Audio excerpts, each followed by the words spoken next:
बसायची ना किंवा जीप जड पडली याची.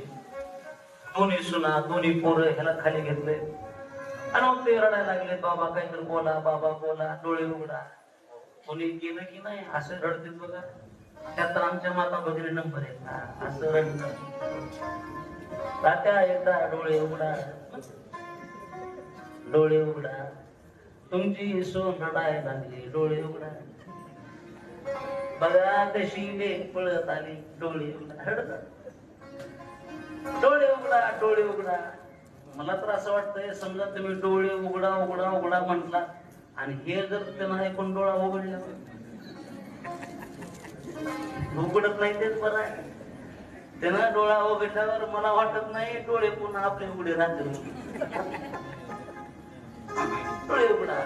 म्हातारा खाली घेतलं, टुळू टुळू म्हातारा बघायचं, बाबा बोला, बाबा बोला. त्याला काय बोलता येईना, जीभ गळून पडली, आता मरणारच आहे.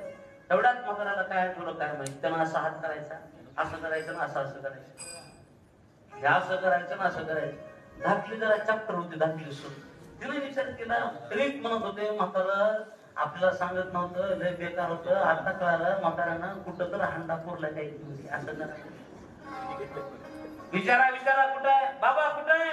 त्यानं असं करायचं ना असं करायचं. दोघा मागच्या भिंतीत काय की भिंत पाडा, भिंत पाडली, हांडा सापडत